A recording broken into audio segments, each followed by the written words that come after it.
အခုခေတ်တော့တရားမရလို့ငိုတယ်ဆိုတဲ့ပုဂ္ဂိုလ်ရှိလားမရှိလားတော့မသိဘူးဒီကိုကျောင်းမှာတော့တရားမရလို့ငိုတယ်ဆိုတဲ့ဘုဒ္ဓဇာလံတစ်ခုအဲ့ဒီမှာအတ္တကပညာတုတ်မှာဖွင့်ထားတယ်မဟာတိဝမထေရကြီးဆိုတာအဗ္ဗဓမ္မစတတ်တဲ့ဆရာတော်ကြီးတစ်ပါးပဲခိုင်းပေါင်း18ခိုင်းဒီကိုကျောင်းမှာရှိတဲ့တန်ဃာတွေအများစုစာသင်ပေးတာသူ့တပည့်တွေကသူစီကစာသင်ပြီးတော့ကပ္ပထာယူပြီးတရားထုတ်တဲ့ပုဂ္ဂိုလ်တွေရဟန္တာဖြစ်သွားတဲ့ပုဂ္ဂိုလ်တွေကြီးပဲ3000ရှိတဲ့အဲ့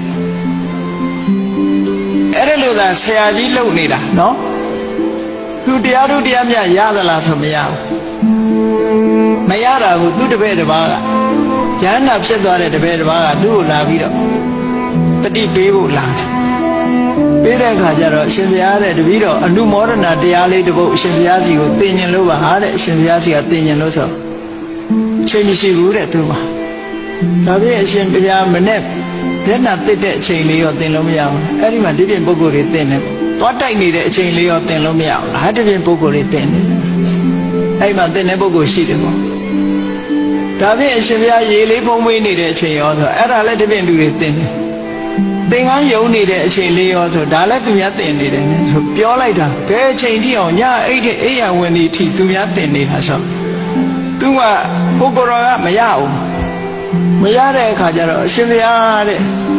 24နာရီအရှင်ဘုရားမအားပါလားတဲ့အရှင်ဘုရားသေဖို့များအားပါအောင်မလားမသိဘူးတဲ့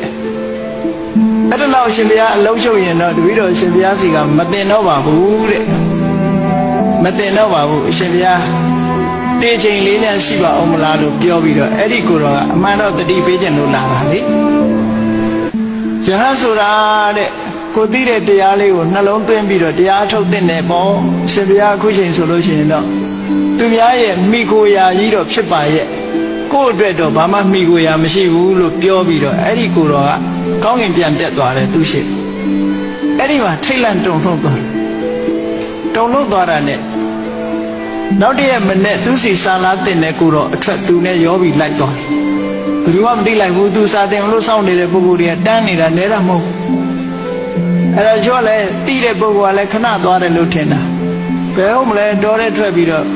သူ့ကိုယ်သူလည်းထင်တယ်ငါတရက်နဲ့အာထုတ်ရင်ရဟန္တာဖြစ်မယ်တရက်နဲ့အတွင်းပြန်လာမယ်လို့ထင်တယ်ဘယ်လောက်ကြာသွားတော့ဆိုအနှစ်30ကြာပါ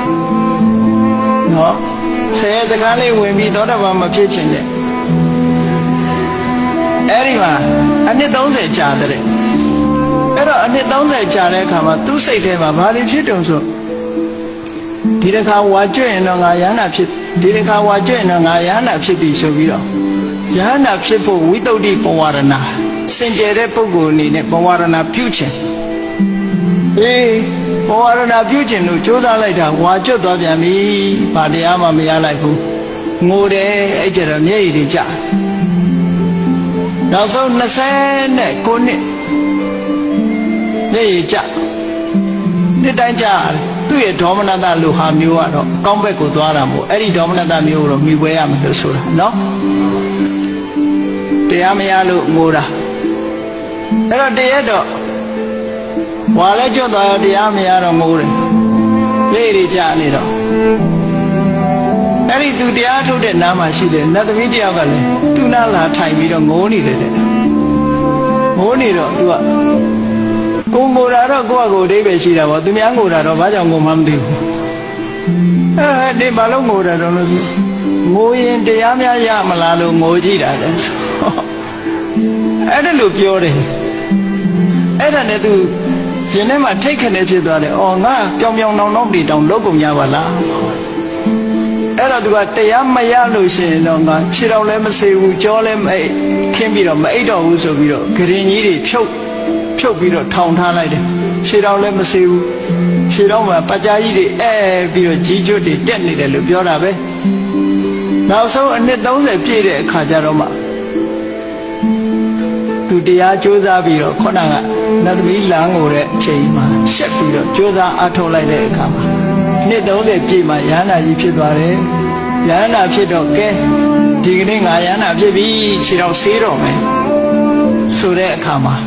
ခုနတော့ကစောင့်ကြည့်နေတဲ့တပည့်တွေ3000ကနေပြီးတောက်လျှောက်ရောက်လာကြတို့ဆရာကြီးခြေဆေးတော့မှယန္တာဖြစ်သွားပြီဆိုဝန္တာအာရနဲ့ပြေးလာပြီသူဆေးမယ်ငါဆေးမယ်ပေါ့